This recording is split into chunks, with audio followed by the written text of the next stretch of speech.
Apaga ya la música, we. Buenas gente, aquí Mr. Anónimo 51. ¿Qué tal? Espero que bien, porque hoy les traigo un video algo distinto de lo que les tengo acostumbrados, ya que hoy resumiré la historia de España, desde su prehistoria, hasta el final del medievo. Si te gusta este video, no dudes en dar like y suscribirte, ya que así me ayudarías mucho.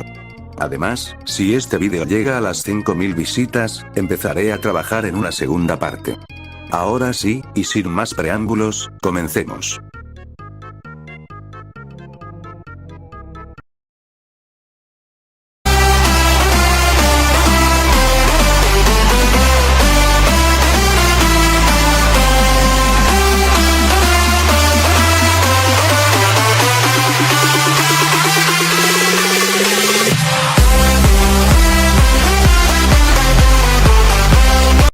Bien, la prehistoria en la península ibérica hace referencia al período de tiempo transcurrido desde la llegada de los primeros miembros del género Homo a la península ibérica, y se remonta a hace más de 1 millón de años, hasta la aparición de los textos escritos como consecuencia de la presencia de distintos colonizadores como los fenicios, griegos y romanos.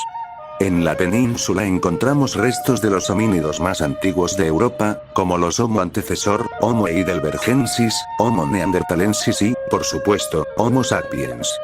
Los abundantes monumentos megalíticos repartidos por la península, así como la cultura calcolítica de los Millares y Vilanova y la cultura del bronce de El Argar, son claros ejemplos de la evolución de la cultura ibérica durante el Neolítico y la Edad de los Metales, proceso que culminó en su entrada en la protohistoria de los tartesios e íberos gracias al testimonio que nos han dejado los pueblos colonizadores y que han servido para reconstruir parte de la historia de los pueblos no escritos de la península. A finales del segundo y principios del primer milenio antes de Cristo, es cuando empiezan a existir referencias a esta región en las fuentes escritas, lo que en realidad es la protohistoria de la península ibérica, ya que no se produce localmente, sino en otro espacio geográfico, y finaliza en la antigüedad tardía, con el ocaso del Imperio Romano, desde la crisis del siglo III, la invasión de los pueblos germánicos, en el 411, y el poblamiento definitivo de la Hispania visigoda, que se prolongó hasta el 711.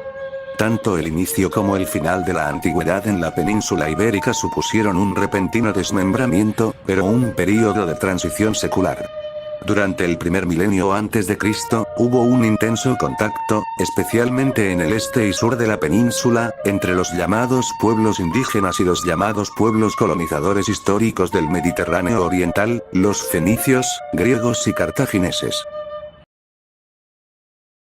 La Hispania romana fue un período que duró 2 siglos aproximadamente y en el que el Imperio Romano conquistó la península ibérica, a la cual llamó Hispania. Esta conquista se llevó a cabo por 3 razones. Para hacerse con la hegemonía del Mediterráneo occidental por el que competían con Cartago, para obtener minerales valiosos como el oro o la plata y productos como el vino o el aceite y con el afán geográfico de conquistar toda Europa hasta llegar al Cabo de Finisterre, el cual era el punto más occidental del mundo conocido hasta entonces. Los romanos consiguieron avanzar bastante rápido en la conquista gracias a una unidad militar conocida como las legiones romanas, las cuales combatían tanto en terreno llano como montañoso. Durante la conquista, los romanos encontraron grupos de íberos y celtas que se resistían al gobierno romano y que lucharon en los Pirineos contra estos, aunque finalmente serían derrotados y ajusticiados por los romanos. Este imperio también tuvo que hacer frente al caudillo lusitano Viriato, quien resistió durante 7 años a todos los ejércitos romanos enviados para derrocarlo. Finalmente, llegaría a un acuerdo de paz con Roma, pero más tarde sería asesinado por 3 de sus lugartenientes. También tuvieron que enfrentarse a la resistencia celtibera de la ciudad de Numancia, actual Soria, pero finalmente en el 133 a.C., el general Escipión Emiliano sometió a la ciudad a un asedio de 15 meses. Lo curioso de esta resistencia, es que sus miembros decidieron suicidarse antes que ser esclavizados por Roma. La romanización trajo consigo al latín, idioma que sustituyó a los idiomas íbero y celta, y que más tarde se dividiría en ramas para formar varios idiomas distintos, entre estos, el español, pero ya llegaremos a eso. También trajo consigo el conocido derecho romano, el cristianismo, religión que había sustituido a la mitología romana como religión del imperio, en el año 4 después de Cristo, y su famosa arquitectura, entre la cual destacan, por ejemplo, el puente de Alcántara y el acueducto de Segovia. La Hispania romana estaba dividida en 3 provincias: la bética, la lusitana, y la tarraconense. Una figura importante de la época fue Fermín de Amiens, mejor conocido como San Fermín, el hijo de un senador pamplonés que fue convertido al cristianismo por un predicador llamado Saturnino de Toulouse. Fermín fue predicando por Navarra hasta llegar e instalarse en Amiens, donde unos opositores al cristianismo lo degollaron. No se sabe hasta qué punto esta historia es una leyenda, pero es por este suceso que hoy en día se celebran los Sanfermines y sus famosas corridas de toros.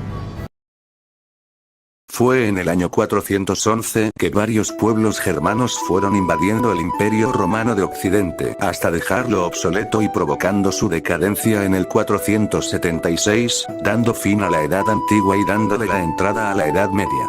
En la península ibérica se establecieron los siguientes pueblos germanos: los suevos, los vándalos, los álanos y los que más nos interesan ahora mismo, los visigodos, quienes en un principio eran paganos, pero que más tarde serían arianizados por el obispo Ulfilas, que también tradujo la Biblia al idioma gótico.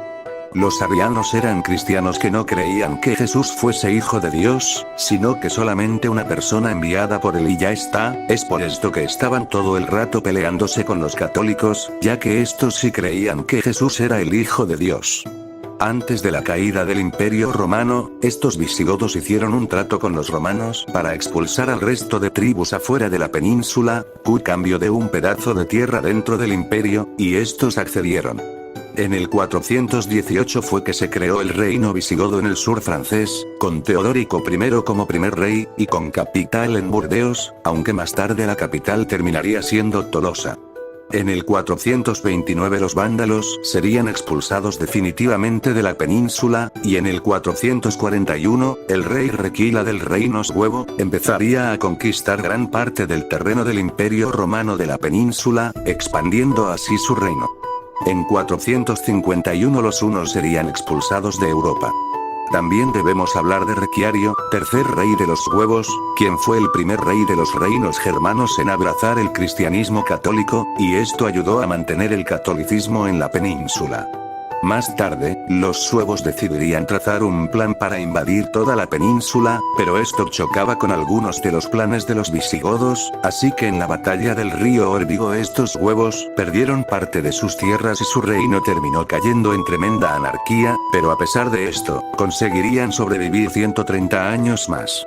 Ahora sí vayamos con la caída del Imperio Romano de Occidente, la cual sucedió después de que un tal Odoacro destronase al último emperador romano matándolo. Tras este evento, Eurico, rey visigodo de aquel entonces, tomaría gran parte de la península, convirtiendo así su reino en el más poderoso de Europa por el momento. Eurico también creó un código leal basado principalmente en el derecho romano.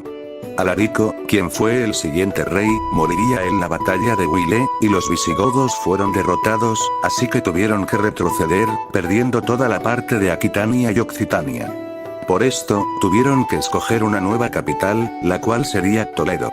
Las provincias establecidas de aquel entonces fueron Gallaecia, Septimania, Tarraconensis, Cantabria, Astura, Vasconia, Cartaginensis, Lusitania y Baética, y cada una de estas provincias estuvo liderada por la figura del dux, el duque, y a su vez, se dividieron en distritos.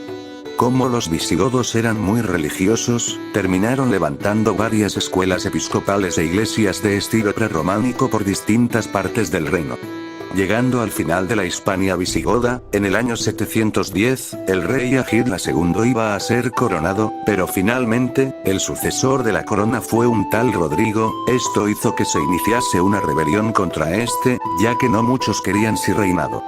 Durante esta rebelión, Agila pidió ayuda a algunos de los musulmanes del califato omeya. Gran error, ya que tras la lucha, los musulmanes decidieron quedarse con parte del territorio, dando así inicio a la España musulmana. En 4 años los musulmanes ya habían conquistado la mayor parte de la península, y la pasaron a llamar Al-Ándalus, la cual a partir de ese momento sería gobernada por la figura del emir, y su capital pasaría a ser Córdoba. En el año 756, el joven Abderramán, huyendo de los abasidas que se hicieron con el poder en el Islam, se proclamó emir de Córdoba, y pasó a ser conocido como Abderramán I. En el 912, Abderramán III hereda el trono, y en el 929 pasaría a ser el califa, la máxima autoridad religiosa del Islam. En el 976, llegaría al poder Hizam II, pero al tener 11 años, el general Almanzor se ocupó del gobierno. Cuando Almanzor murió, se multiplicaron las luchas en Al-Ándalus, provocando en el año 1031 la división de esta en taifas, una especie de mini reinos. Gracias a esto, los cristianos que se encontraban recluidos en el norte consiguieron atacar más fácilmente a los musulmanes, y estos, por miedo a que la península fuese reconquistada, pidieron ayuda a los almorávides, guerreros bereberes del norte de África. Al final, estos guerreros consiguieron frenar a los cristianos y ayudaron a reunificar todo. En 1147, los almorávides serían sustituidos por los almohades, y los cristianos seguirían avanzando poco a poco hasta el sur, hasta lograr que lo único que quedase de la España musulmana fuese Granada, y por eso al final, en 1492, los reyes católicos consiguieron rematar, y hacerse fácilmente con Granada, logrando que España estuviera por fin 100% reconquistada. Bueno, este ha sido mi resumen de la historia de España desde la prehistoria, hasta el descubrimiento de América, lo que dio fin a la Edad Media. Espero que les haya gustado o que hayan aprendido algo, y si es así, no dudes en regalarme tu hermoso like y suscripción perrona. Hasta otra, camarada. Franco, Franco, Franco, Franco, Franco, Franco.